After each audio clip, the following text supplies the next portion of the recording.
You've been told that if you save your money, budget wisely, and resist temptation, one day you'll achieve financial freedom. But what if that freedom is an illusion?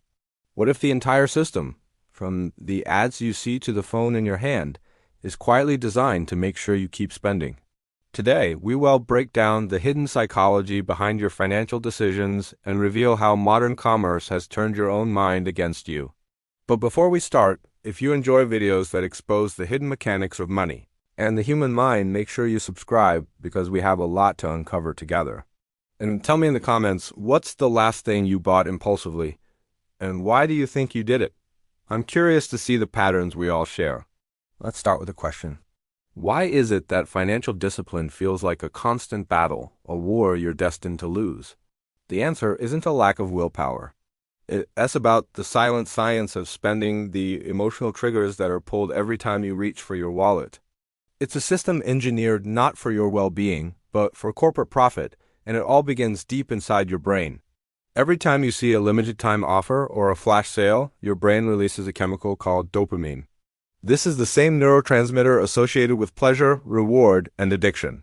It creates a powerful urge for instant gratification, a high that comes from acquiring something new.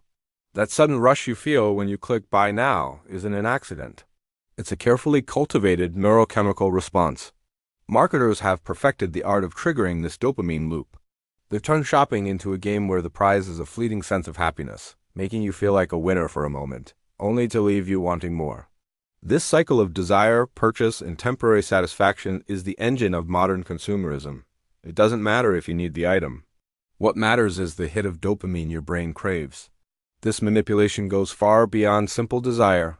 It's a multisensory assault on your subconscious. The role of marketing is to bypass your rational mind and speak directly to your primal instincts. Think about the last time you walked into a store. The bright, warm colors like red and yellow aren't chosen by chance.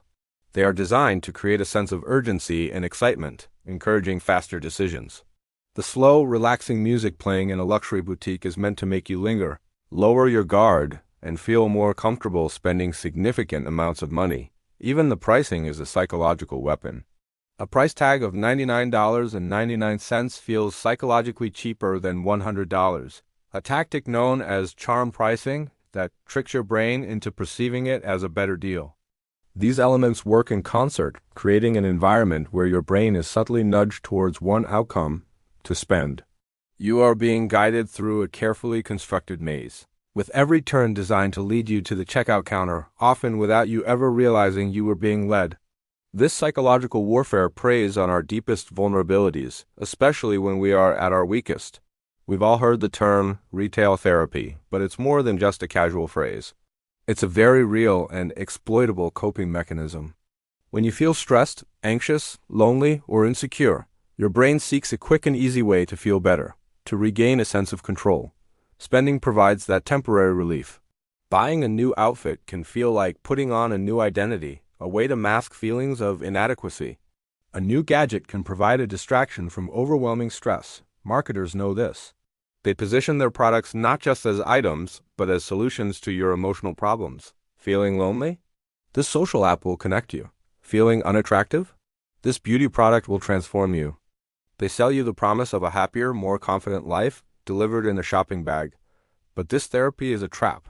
The relief is short-lived, and once it fades, the original negative feelings often return, now accompanied by the added stress of a lighter wallet or a heavier credit card bill. The transition from physical cash to digital transactions has been one of the most powerful accelerants of this psychological manipulation. When you hand over physical dollar bills, your brain registers a tangible loss, a sensation neuroscientists call the pain of paying. It hurts a little to see your money disappear. But credit cards, mobile wallets, and one-click checkouts have almost completely removed this pain. Tapping a card or a phone doesn't feel like spending real money. It feels abstract, almost like a game. This frictionless payment system is intentionally designed to make you spend more, and it works. Studies have shown that people are willing to spend significantly more when using a card compared to cash. The delay between the purchase and the bill severs the immediate connection between your action and its consequence, making it easier to ignore the financial damage until the end of the month. By then, The emotional high of the purchase is gone, leaving only the cold reality of the debt. Despite all these external forces, we hold on to a powerful and comforting belief, the illusion of control. We believe our choices are our own, that we are rational actors making logical decisions in the marketplace. We tell ourselves, I bought this because I wanted it, or I got a good deal. But in reality, our wallets are often guided by psychological principles we're not even aware of. Marketers exploit cognitive biases to steer our behavior. For instance, the scarcity principle makes limited edition items seem more valuable, while the endowment effect makes us overvalue things simply because we own them, making it harder to part with subscriptions or memberships. We are convinced we are in the driver's seat, freely choosing our path. But the truth is, the map was drawn by someone else. The road signs were placed to lead us in a specific direction, and our own psychological makeup makes us susceptible to following their route. Acknowledging this lack of control is the first and hardest step toward reclaiming it. In our hyper-connected world, another powerful force fuels this cycle of overconsumption: social comparison. Social media platforms are not just places to connect with friends. They have become curated highlight reels of consumption.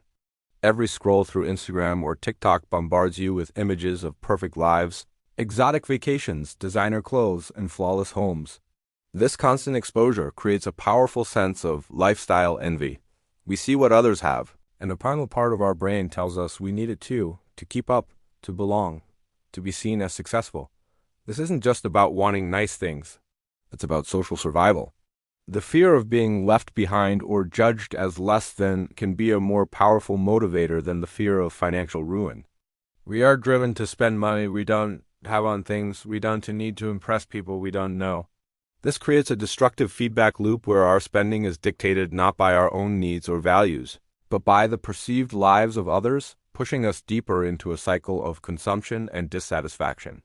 This entire system is explained by the field of behavioral economics, which has proven that humans are not the rational creatures we pretend to be. One of its key insights is that we are wired for loss aversion. The fear of losing something is a far more powerful motivator than the pleasure of gaining something. Marketers expertly weaponize this through the fear of missing out, or FOMO, limited time offers, 24-hour flash sales, and only 3 left in stock. Notifications are all designed to trigger this deep-seated fear. Your brain screams that if you don't act now, you will miss out on a great deal, a unique opportunity, a chance to be happy. This fear often becomes more potent than the fear of accumulating debt. The immediate, tangible pain of missing out feels more real than the distant, abstract pain of a future credit card statement. So we make the irrational choice. We choose the immediate thrill of the purchase over long-term financial stability. All because our brains are hardwired to avoid missing out more than they are to avoid debt. The consequences of this relentless cycle of psychologically driven spending are devastating. The long-term cost isn't just financial, it's deeply emotional and mental. The constant pressure to want more, buy more, and be more leads to chronic mental fatigue. The dopamine highs are followed by crushing lows of buyer's regret and anxiety.